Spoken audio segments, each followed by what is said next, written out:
Last year, especially the fall season, I'll never forget it. I live in a quiet suburb in Ohio.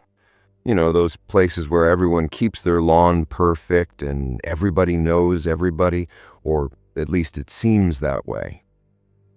I've always loved the fall. The weather cools down, the leaves change color, but last October changed everything. Mr. Henderson lived right next door to me. He was an older guy, maybe in his 70s. His wife passed away a few years ago, and he mostly kept to himself. He was always friendly, waved hello, talked about the weather sometimes, seemed totally harmless. It all started in early October. Halloween is a big deal in our neighborhood. People decorate their houses like crazy.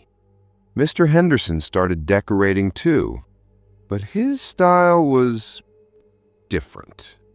He didn't put up pumpkins or ghosts. He made scarecrows.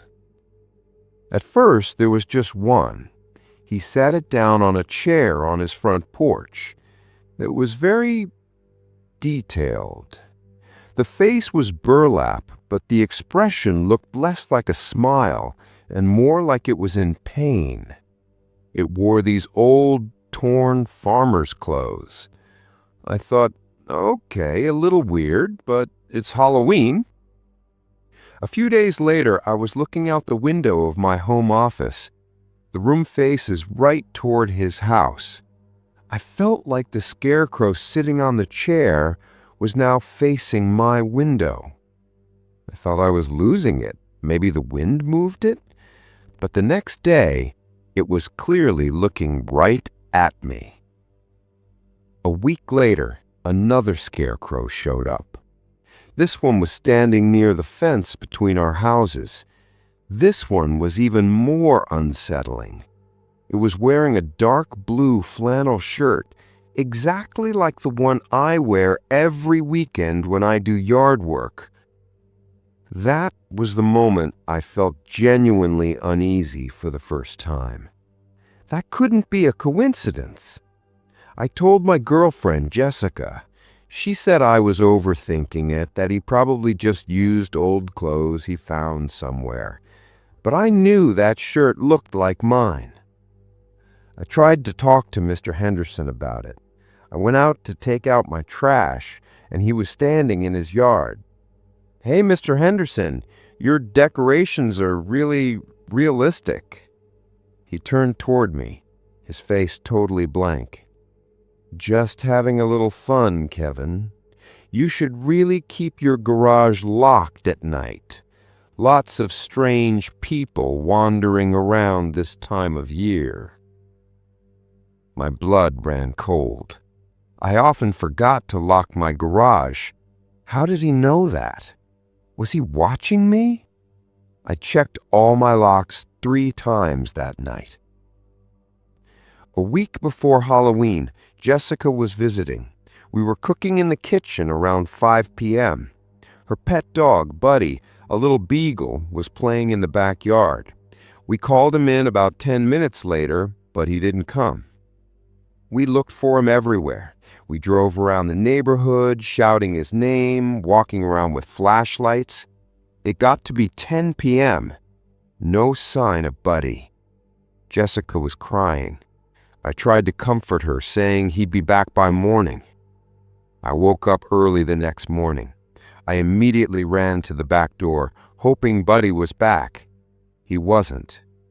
Then my eyes went to the fence. In Mr. Henderson's yard, the scarecrow in the blue flannel shirt was still standing there, but now there was something else at its feet. At first, I couldn't tell what it was. It was a brown and white heap. I walked slowly toward the fence. My heart wasn't beating. It was stuck in my throat. It was Buddy. He wasn't moving. His neck, it was clearly broken, not turned naturally. He was lying there like someone had thrown him away like garbage. Right at that moment, Mr. Henderson walked out of his house holding a coffee mug. He looked at me, then at Buddy's body, and then back at me. He didn't say a word. He just took a sip from his mug. There was no regret, no surprise in his eyes. Just satisfaction. We called the police. Officer Miller came over. He talked to Mr. Henderson. Henderson said he didn't know how the dog got there. Maybe a fox dragged it, or it got hit by a car. He claimed we were accusing him. The police couldn't do anything. "There's no evidence, Kevin," the officer said. "It looks like a tragic accident." Jessica stopped seeing me. She didn't want to come back to this house. I don't blame her. I didn't want to live in that house myself. Every time I looked out the window, those scarecrows were staring at me, especially the one in the blue shirt.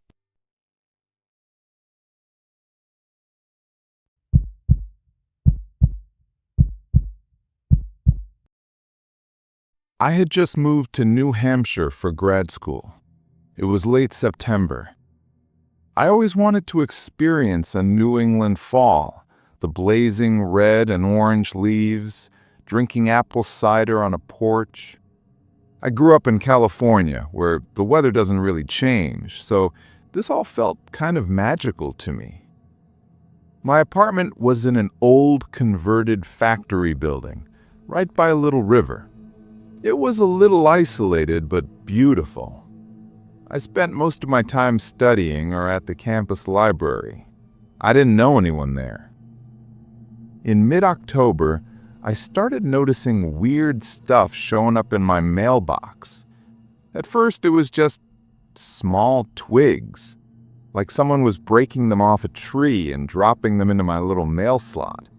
I figured it was some kid, or maybe they just blew in with the wind. Then I started finding bird feathers. One day blue, the next day red. They were placed carefully, not like trash, but like a gift. It was a little strange, but not terrifying. I thought maybe it was some weird old town custom I didn't know about. That all changed when I got the first note. It was a small brown envelope that didn't have my name, just my apartment number, 3B. Inside, on an index card, was a single word written in pencil. Watching. My heart stopped for a second. It was probably a joke, right? Maybe someone on campus saw me move in. I threw it out, but that night I closed my blinds, which I usually didn't do because I loved the view of the river. A few days later, another envelope came. This time, there was a photo inside. It was an old Polaroid. It was of my apartment building, but it wasn't taken from across the street. It was taken from the other side of the river, from inside a thicket of trees. It was zoomed in a lot. My window was clearly visible. My blinds were open that night. I was freaking out. I showed it to a fellow grad student, Mike. Mike lived in the same building, one floor below me, in 2B. He was a friendly, confident kind of guy. He saw the picture and got serious. "That's messed up, Alex. Did you call the police?" I said, "No. What would they say? That someone's sending me photos?" He said, "All right, don't worry. I'll keep an eye out. We know this area. It's probably some homeless guy living by the river." His confident attitude made me feel a little better. The next couple of weeks were quiet. No feathers, no notes. Fall was getting deep. Evenings were dark by 5 p.m. It was getting cold. I figured whatever it was over. Mike started checking in on me often, making sure I was okay. He'd bring pizza and we'd talk about our studies. I started feeling safe with him around. The night before Halloween, I was working on an assignment. It was around 11:30 p.m. Someone knocked on my door. I looked through the peephole. Nobody was there. I opened the door, thinking maybe they left a note. There was nothing on the threshold. As I was about to close the door, I looked at the metal plate on my door with 3B on it. Something was attached to my doorknob. It was a dead squirrel tied to my doorknob with wire. I screamed and jumped back. I immediately called Mike, my hands shaking. "Mike, please come up fast." He was there in 2 minutes. He looked at the squirrel, his face flushed with anger. He pulled a knife from his pocket, cut the wire, and put it in a plastic bag. "Alex, you can't sleep here alone tonight. This is insane. You take my bed, I'll take the couch." I was so grateful I almost cried. We went to his apartment, 2B. He made me tea and sent me into the bedroom. His apartment was exactly the same layout as mine, just 1 floor down. I was exhausted but couldn't sleep. I lay in bed, staring at the ceiling. After midnight, around 2 a.m., I heard some noises. Was Mike just turning over on the couch? Then I heard a quiet sound, like someone opening a cabinet. I kept my eyes closed, pretending to be asleep.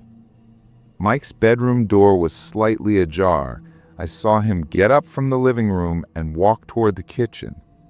Then he came back, but he didn't lie back down on the couch. He walked toward his desk and opened a drawer. What I saw next made me stop breathing. He pulled a Polaroid camera out of the drawer, the exact same old model. Alongside it, he opened a small box. It contained bird feathers, twigs, and a pack of index cards. He wasn't protecting me. He was preying on me. He was terrorizing me to make me rely on him. The feathers, the notes, the picture, even the squirrel, it was all him, so he could be the hero. Mike, that confident, friendly Mike. I have never felt such sheer terror in my life. I stayed frozen on the bed. What could I do? He was bigger and stronger than me. What if I screamed? I kept pretending to be asleep. At 4 a.m., his alarm went off. He had mentioned having an early class. He went to take a shower. As soon as I heard the water running, I got up. I didn't put on my shoes. I just grabbed my phone and my keys, which were lying on his desk. I ran out of his apartment barefoot, went back to my apartment, 3B, locked the door, and wedged a chair behind it. I dialed 911. The police arrived. When they searched his apartment, they not only found the camera and the feathers, but dozens of additional photos of me he had taken from across the river. And the worst part? They found a file on his computer titled 3B, The Project. It had my comings and goings, my class schedule, and notes on how long it would take to break me. I left that semester right after. When I feel the cold autumn air now, I still think about that apartment.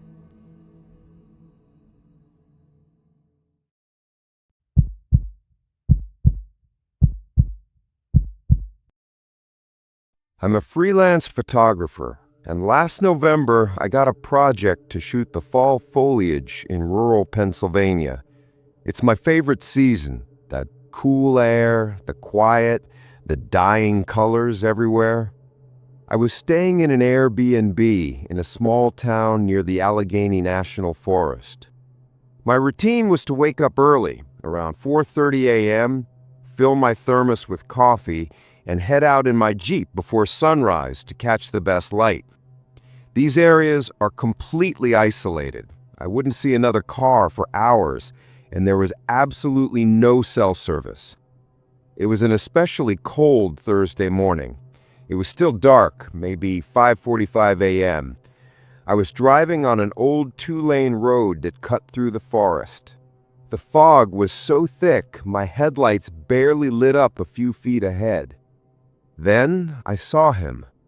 On the side of the road, wrapped in the fog, was a man standing there. He was only wearing a thin jacket and was shivering.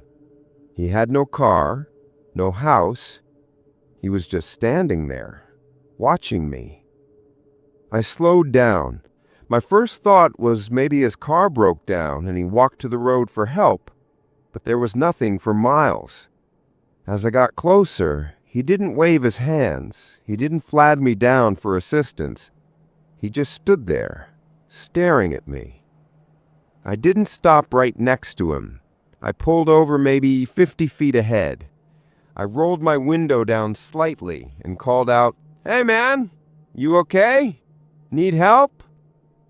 The man slowly walked toward my Jeep out of the fog. He was a little older than me, maybe in his 40s, very thin, and his face looked exhausted. My car," he stammered. "It went into the ravine back there. I'm freezing." Something felt wrong. His clothes didn't have mud on them. He didn't have any scrapes. He didn't look like he had just been in a car accident. "Where's your car?" I asked, keeping my hand near the gear shift. He pointed into the woods behind us. Down there. You can't see it from here." His voice was flat, with no panic in it. "Okay, I'll call the police," I said, even though I knew I had no signal. "You wait here." "No," he said immediately, and his voice changed. He wasn't stammering anymore. "No service out here. I just need a lift to the next town. It'll only take 20 minutes. He was now dangerously close to my passenger door. I hit the door lock button. "Sorry, I can't take you. I'm just gonna wait here for the first police car." The man smiled. It wasn't a smile. It was just a mechanical baring of his teeth. "You're gonna have to open the door, Ryan." The blood froze in my veins. How did he know my name? My name wasn't on my car. I'd only talked to 2 people in that town in the last 3 days, the Airbnb host and the coffee shop girl. He leaned right up to my window glass, his breath fogging it up. "You have to be at Kinzua Point by 6:15 a.m., right? You need to get that sunrise shot. You're running late." That was the detail that broke me. I had only told the Airbnb host, Mr. Abbott, that detail when he asked why I left so early. I told him that yesterday afternoon. The stranger sensed my panic. "Abbott is sleeping," he said, as if reading my mind. "His phone is off, too. You're all alone out here, Ryan. Now open the door." I shoved past my fear. I slammed the Jeep into reverse and hit the gas. My Jeep squealed backward. The man looked surprised and staggered back. I instantly threw it into drive and peeled out, tires screaming. I looked in my rearview mirror. The man wasn't running. He was standing in the middle of the road, perfectly still, watching me disappear into the darkness. I didn't go to Kinzua Point. I drove straight toward the highway, speeding until I finally got cell service back around 8 a.m. I called the police. They sent an officer. I led them back to that spot. No one was there. Nothing but tire tracks on the road. The officer didn't quite believe me. He thought I was tired or dreaming. Then we went to the Airbnb. Mr. Abbott's house was a short distance from my cabin. His car was parked there. The officer knocked. No answer. The officer eventually broke the door down. Mr. Abbott was on his kitchen floor. He wasn't dead, but he was badly beaten and tied to a chair. Tape was over his mouth. According to the police, the stranger was likely an escaped convict who had been hiding in the woods for the past 2 days. He overpowered Abbott during the night, forced him to tell me my entire schedule, and then waited for me on the road to get my Jeep, my camera, and my money so he could escape the state. I left that same day. I abandoned the project. I still think about that forest, but now I don't see the leaves as beautiful. All I remember is the fog and that flat voice calling my name.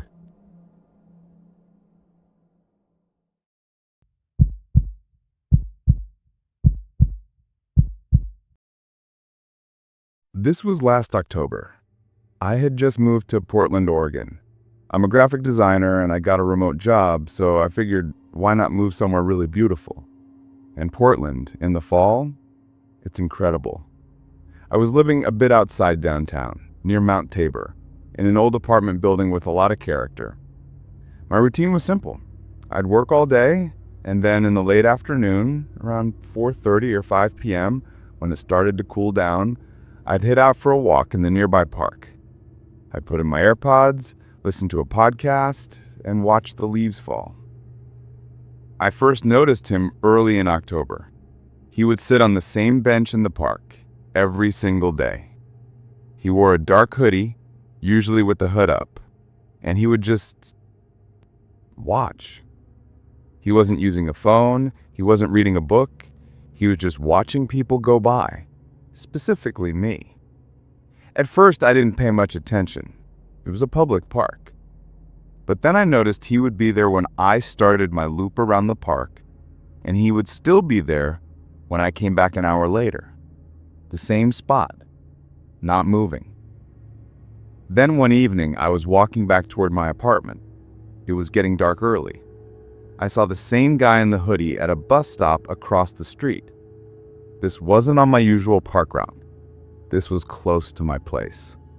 I felt a little uneasy, but I told myself it was just a coincidence. A few days later, I was coming back from grocery shopping. It was 8 p.m. I was pulling my bags out of my car when I realized he was standing at the corner of my street under a lamppost. This time there was no doubt. He was watching me. As soon as I looked at him, he turned and disappeared into the shadows. I bolted into my apartment and locked the door. I called my friend Jenna, who lives in Seattle. I told her what was happening. She said, "Maybe he lives in the area, Sophie. You're overthinking it." But I knew that wasn't true. The real fear started the next week. I woke up to make my coffee for work. I looked out my kitchen window, which faced the narrow alley behind my apartment. There was a small item sitting right on the steps of my fire escape. I opened the window. It was a corn husk doll, an old-style doll made from dried corn husks. It wasn't brand new. It was damp and dirty, like it had been dug up from the ground. Someone had put it there in the night. Someone had climbed my fire escape. I lived on the 3rd floor. I called the police right away. An officer came, took a report. He said, "Look, it's probably a harmless prank. It's Halloween season. People do weird things." He took the doll as evidence, but I could tell in his eyes he wasn't taking it seriously. After that night, I started keeping all my blinds closed. I stopped going for walks. I only went to work, which I'd started doing at a co-working space, and came straight home. I jumped at every sound. The guy on the bench wasn't in the park anymore. He wasn't on the street corner either. The silence was scarier. 2 days before Halloween, I came home from work around 10 p.m. I was exhausted. I got out of the elevator and walked toward my apartment door. There was something taped to it. It was an envelope. My heart was pounding so hard I thought I was going to be sick. My hands were shaking as I tore it off and went inside, locking the door behind me. Inside the envelope, there wasn't a piece of paper. There was a photograph. It was a picture of me, but it wasn't from today. It was from last week, when I was walking in the park. The photo was taken from behind me. I was wearing the green jacket I was wearing right now, and in the corner of the picture, written in pen, was, "Why did you stop walking?" That was the moment I knew this wasn't some random guy. He knew my routine. He knew when I left, when I returned, and he knew I had changed my pattern. I immediately called my landlord. I told him I was in danger. I gave him the police report number. He said he would change the security codes on all the doors right away and check the cameras. The next morning, I was packing my things to go stay with Jenna in Seattle. I had decided I wouldn't stay there another minute. Just then, there was a knock at my door. It was the landlord, and another guy was with him. "This is Mark," the landlord said. "He lives in 212 on the second floor. He said he saw something last night." Mark looked nervous. He said, "Look, I didn't want to say this before, but it sounds crazy. But that guy you described, he comes and goes here all the time. He comes to visit Dave in 314. Dave. He lived down the hall from me, on my floor. A quiet guy I had only seen once or twice in the elevator." The landlord said, "We called the police. Dave is home right now. He's not cooperating." The police broke down Dave's apartment door. What I found out later made my blood cold. Dave's friend, the guy in the hoodie, was his cousin who was recently released from jail on parole. He was hiding him in his apartment. From Dave's apartment, they found dozens of things. My mail he had stolen, my coffee cups he was pulling out of my recycling bin, and hundreds of pictures taken from my kitchen window. They were climbing the fire escape at night and taking pictures before my blinds were closed. The cornhusk doll was a warning of how close they could get. They weren't just scaring me, they were planning something. The police said they found rope, duct tape, and a map with my work and park routes marked on it. I left that night and never went back to Portland.